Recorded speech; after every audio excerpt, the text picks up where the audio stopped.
বিবাহকে কেন্দ্র করে গায়ে হলুদের অনুষ্ঠান এটি আমাদের সমাজে অতি পরিচিত একটি সংস্কৃতি।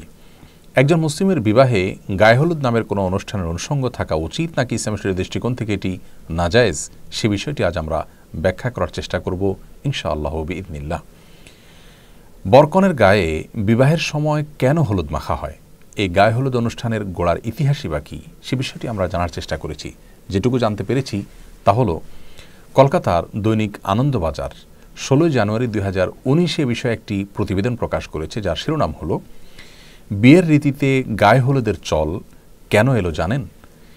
এই প্রতিবেদনে লেখা হয়েছে, হিন্দু বিয়ের রীতি অনুযায়ী বিয়ের দিন সকালে হলুদ মেখে স্নান করেন বরকনে।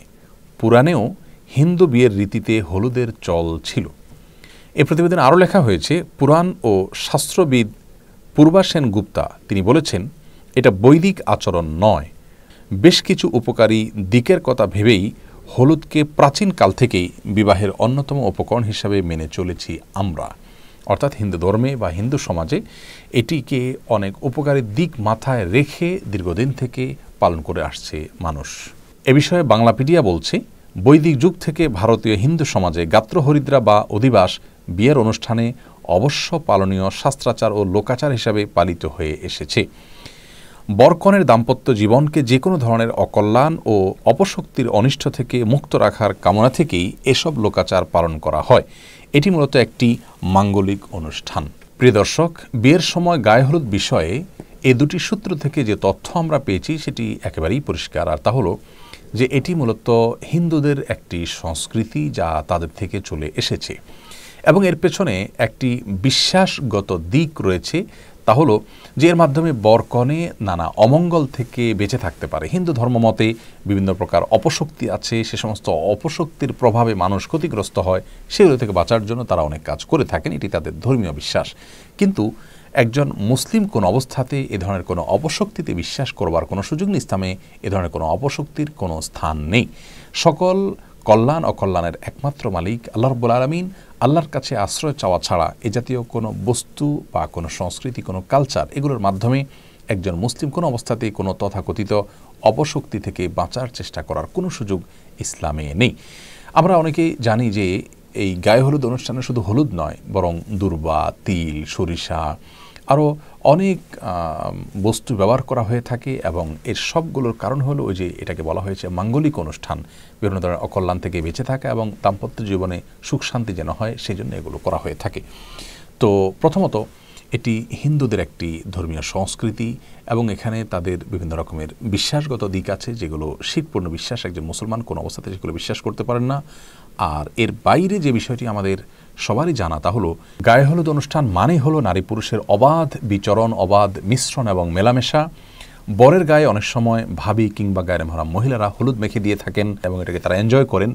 কনের হলুদ অনুষ্ঠানে দেখা যায় গায়ে মহারাম ছেলেরা, পুরুষরা সেখানে থাকেন এবং তারা একে অন্যকে মাখামাখি করে থাকেন, গোটা শরীরে হলুদ মাখামাখি হয়ে থাকে। এর পাশাপাশি গানের যে বিষয়টি, ব্যান্ড পার্টি ইত্যাদি, এগুলো তো গায়ে হলুদ অনুষ্ঠানের অন্যতম গুরুত্বপূর্ণ অনুষঙ্গে পরিণত হয়েছে এবং এর মাধ্যমে অনেক সময় এলাকাবাসীর স্বাভাবিক জীবনযাত্রা দুর্বিষহ হয়ে পড়ে। গানের আওয়াজে আশেপাশে মানুষের বসবাস করাটাই অত্যন্ত কঠিন একটি বিষয় পরিণত হয়ে যায়। বিবাহকে কেন্দ্র করে এ ধরনের গানের অনুষ্ঠানের আয়োজন, ব্যান্ড পার্টি ইত্যাদি আমাদের এই সমাজে করা হয়, যে সমাজের মানুষ নিজেদেরকে সভ্য বলে দাবি করে, অথচ এটি কোনো সভ্য সমাজের মানুষের কাজ হতে পারে না যে আপনার গানের আওয়াজে আশেপাশে মানুষ ডিস্টার্ব ফিল করতে পারেন। তো প্রথমত বাদ্যযন্ত্রের ব্যবহার এবং এই জাতীয় গানের আয়োজনকে আল্লাহ আমাদের জন্য অনুমোদন দেননি। বিবাহকে কেন্দ্র করে যে দব বাজানোর অনুমোদন রয়েছে, ছোট শিশুদের গান করার অনুমতি রয়েছে, এটি সেই অনুমতি নয়।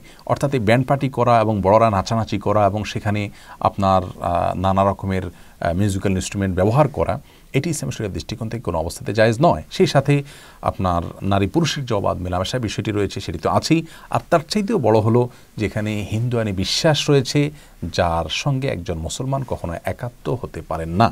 বিবাহ একটি ইবাদত, এটি একটি ধর্মীয় কাজ। বিবাহের সময় আমরা চেষ্টা করি যে ইসলামী পদ্ধতিতে বিবাহটা শুদ্ধভাবে যেন সম্পাদিত হয়।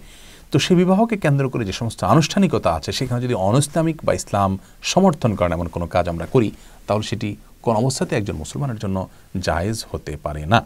অতএব আমাদেরকে সুস্থ শুদ্ধ সংস্কৃতির পথে ফিরে আসতে হবে। আর উদারতার নামে বা দেশীয় কালচারের নামে ভিন্ন ধর্মের সংস্কৃতিকে নিজেদের মধ্যে ধারণ করার কোনো সুযোগ থাকতে পারে না। আল্লাহ তাআলা আমাদের সকলকে বিষয়গুলো উপলব্ধি করার তৌফিক দান করুন। আসসালামু আলাইকুম ওয়া রাহমাতুল্লাহি ওয়া বারাকাতুহু।